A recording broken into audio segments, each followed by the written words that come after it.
जय मसीह की दोस्तों, आज के इस वीडियो में आप सबका स्वागत है।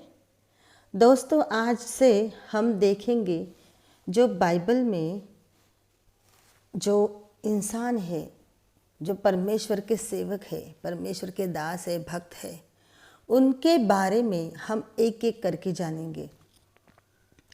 दोस्तों, उनकी जीवन से हम सीखेंगे कि हमें परमेश्वर में कैसे जीवन बिताना है, हमें कैसे रहना है परमेश्वर के आशीष पाने के लिए, और उन लोगों के लाइफस्टाइल कैसी थी, उन लोगों के परमेश्वर के प्रति भाव कैसे थे, ये सब हम एक एक करके देखेंगे। दोस्तों, तो आज हम एडम के बारे में देखेंगे।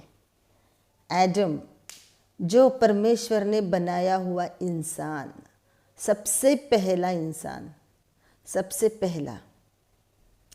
देखो दोस्तों, उत्पत्ति का जो पुस्तक है उसमें एडम के बारे में लिखा गया है। एडम को कैसे परमेश्वर ने बनाया, अपने हाथों से मिट्टी लेके उसका पुतला बनाया, फिर उसके अंदर अपनी श्वास डाली, अपना सांस डाली, मतलब अपनी आत्मा डाली, और फिर वो पुतला जी उठा। तो दोस्तों, ये बनाया हुआ इंसान, इसको परमेश्वर ने आज्ञा दी थी कि देखो भाई, और ये जिस बाग में मैं आपको रख रहा हूँ, उसको और उसकी बीवी को, ईव को, तो जिस बाग में हम आपको रख रहे हैं उस बाग के सब झाड़ों के फल खा लो। बस बीच में वाला जो फल है, जिससे ये समझ में आता है कि जो समझ देने वाला झाड़ है, पेड़ है, उस पेड़ का फल मत खाना। सिर्फ एक आज्ञा दी थी दोस्तों एडम को। देखो ना, जिस परमेश्वर ने एडम को बनाया, जिस परमेश्वर ने उसकी केयर की, जिसने उसके खाने पीने का प्रबंध किया, जिसने उसके रहने का प्रबंध किया, जो बहुत उससे प्यार करता था क्योंकि वो उसके हाथों की रचना थी, और सिर्फ एक बात कही थी उससे कि देखो भाई, आपको जो करना है, जैसे रहना है रहो, जिस पेड़ के फल खाने खाओ, जहाँ जैसे रहना है, और सब पे जो भी पशु पक्षी प्राणी, जो भी नेचर है, उस सब पे उसे अधिकार दिया था कि इनका अधिकारी है तू, इन सब पे ध्यान रखना, इन सब की केयर करना। मतलब उसे कितना बड़ा सम्मान परमेश्वर ने दिया था। और सिर्फ एक बात बोली थी कि सारे पेड़ के फल खा, सिर्फ जिससे समझ आती है, समझ देने वाला जो पेड़ है, वो उसका तू फल कभी नहीं खाएगा। दोस्तों, तो क्या एडम परमेश्वर के विश्वास में खरा उतरा? क्या एडम ने परमेश्वर की एक बात मान ली? क्या एडम एहसान फरामोश निकला?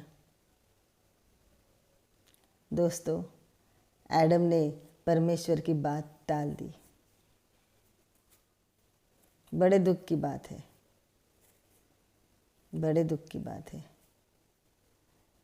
एडम भूल गया कि जिसने मुझे बनाया है उसकी बात मैं कैसे टालूं, उसकी बात मैं कैसे न मानूं। एडम शैतान के बहकावे में आ गया। दोस्तों, जो शैतान के बहकावे में आते हैं वो परमेश्वर से दूर हो जाते हैं। दोस्तों, जो शैतान की बातें सुनते हैं वो परमेश्वर की बातें सुनने लायक नहीं रहते हैं।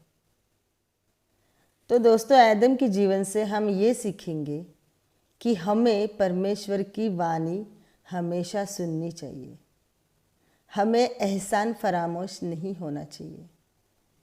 जो परमेश्वर हमारे लिए इतना कुछ करता है, उसकी बात ना मान के हमें परमेश्वर से दूर नहीं जाना है। दोस्तों, हमें शैतान की नहीं सुननी है, चाहे जो भी हो। भले हमें बहुत बहुत दर्द हो, भले हमें बहुत सहना पड़े इस दुनिया में, भले हमें कुछ ना मिले, पर हम शैतान की नहीं सुनेंगे।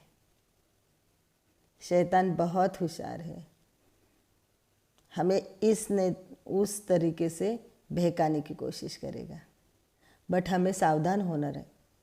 हमें हमेशा परमेश्वर के साथ रहेंगे तो हम सावधान रहेंगे, तो कभी शैतान हमसे जीत नहीं पाएगा, क्योंकि परमेश्वर हमारे साथ है। वो हमें अच्छी बुद्धि देता है, अच्छा सिखाता है हमें क्या करना चाहिए, हमें शैतान के सारे दांव पेच बता देता है, उसके प्लान बता देता है परमेश्वर। इसीलिए हम उसके बहकाव में नहीं आएंगे। तो दोस्तों, एडम से हम ये सीखेंगे कि हम एहसान फरामोश नहीं होंगे, हम परमेश्वर की छाया में रहेंगे, परमेश्वर से दूर नहीं जाएंगे। और इस कहानी में दोस्तों एक और बात है, इतना कुछ होने के बावजूद परमेश्वर ने एडम को उस बैग से तो निकाल दिया, गुस्सा तो बहुत हो गए परमेश्वर जी, बट उससे प्यार करना नहीं छोड़ा। दोस्तों, एक दूसरे पे गुस्सा हो जाओ, बट प्यार करना मत छोड़ो। गुस्से होते हैं, लड़ाइयाँ होती है, झगड़े होते हैं, बट प्यार कम मत करना कभी, क्योंकि ये परमेश्वर है ना, वो हमसे बहुत प्यार करता है, तो उसके जैसे प्यार हमें दूसरों से करना है। दोस्तों, आज का वीडियो कैसा लगा ये ज़रूर बताना।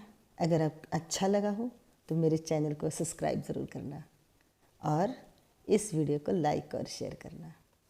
जय मसीह की दोस्तों, गॉड ब्लेस यू।